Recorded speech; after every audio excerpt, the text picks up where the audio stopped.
Hey there, I'm just a generalist, and I just took the greatest leap of my life. I decided to become a full-time artist. And wouldn't you know, it's not going well. I started a store on Redbubble, but today I have yet to make any sales over the past several months I've been working on it. So naturally, I panic, and then it hits me. I don't suck. I'm just unpopular. So here's what I'm going to do. After some inspiration from other artists like Casey Golden and U Triple, go check them out, I decided to make my own series, Road to 100. See, I noticed that a lot of really big Redbubble artists have like hundreds of pieces up on their stores, and I do not. So, from here on out, I'm going to be making a video for each piece of art that I'll be selling on the site. I figured it'd be fun to see the story behind these art pieces and the neurotic madness that lies beneath. I hope that you'll support me along this journey, but hey, if nothing else, I hope that you can have fun with this and maybe even learn something from this. So with all that being said, let's do a little demonstration to get started. So let's talk about my process. I roughed out some thumbnails for about an hour, and the theme of my work was I Survived 2020. I wanted to do a mix of images and text with an emphasis on the character who survived 2020 as well as 2020 itself. After finishing 8 designs, I went back and created a 9th that combined features from some of my favorite thumbnails. It's around here that a critical mistake was made, but I'll leave that in the retrospective.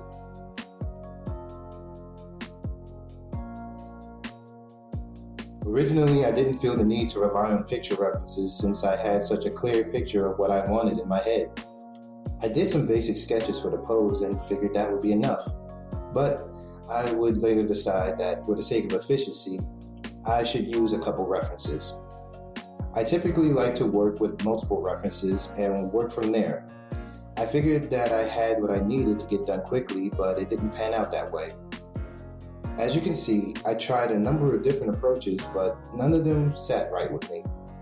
Realizing I was going nowhere, I decided to go back to the drawing board.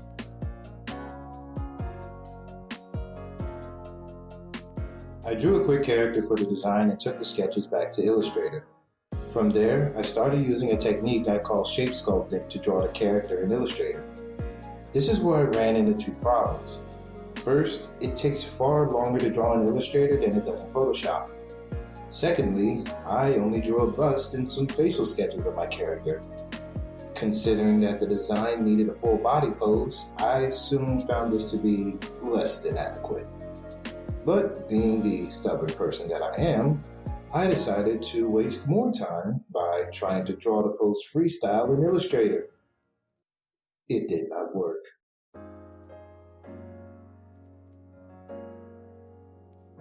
To be perfectly honest, I'm pretty insecure when it comes to Photoshop. I hate how my line work looks when I use a tablet. The reason I use Illustrator more is due to how much more control and polish I can give on my line work. I know that with time, I can achieve the same results in Photoshop, but at present, I feel that the line quality I can get out of Illustrator is more appropriate for sale. As you can see, I'm making multiple sketches to refine the outline of the body. While it won't be good enough on its own, it will be useful as a reference in Illustrator. So with all that done, I'm going to take the sketch back and draw over it with some vectors.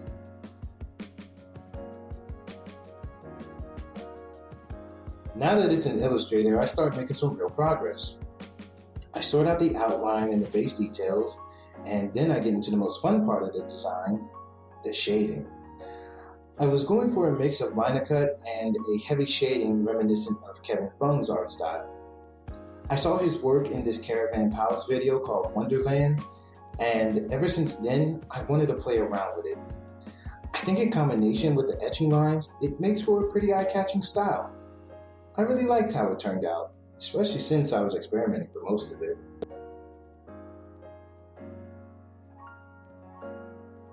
Now that the character's done, we're going to finish up with the typography. I'm not very experienced in typography. I only just started studying it about a couple months ago while working on some Redbubble designs. While working, I frequently get advice and criticism from my family on whatever I'm working on at the time. My sister suggested I add in a thought bubble around "I survive" to make it seem like he's thinking it. I actually really liked the idea, so I added it in. In regards to the design of the words, I did have a specific vision for each one. I wanted "I survive" to have this depressed but hopeful feeling, which is why I gave it a gradated feel of black into white. I wanted 2020 to have this weight to it. In addition to being such a heavy year, it was also a really rough one as well, which made me think of stone. It was an idea I pulled from one of my original thumbnails in which 2020 is crushing the character underneath. Even though I'm not doing that, I still think that the stone texture works in representing 2020 as this monolithic year.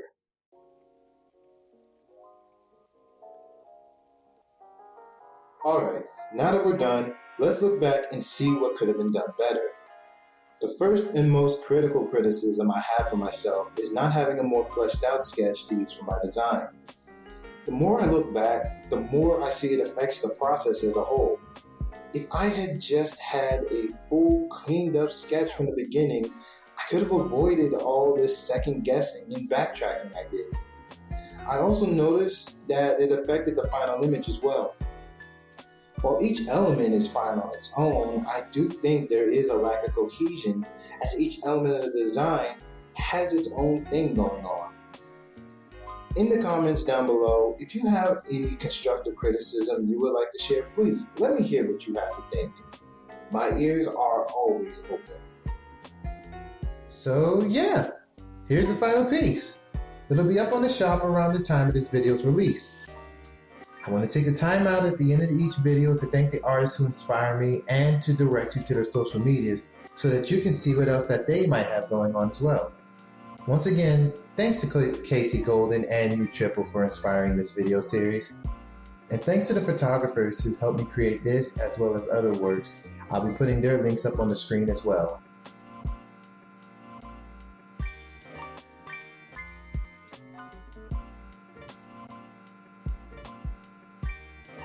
My social media links are down below. And without further ado, thanks so much for stopping by. See you again.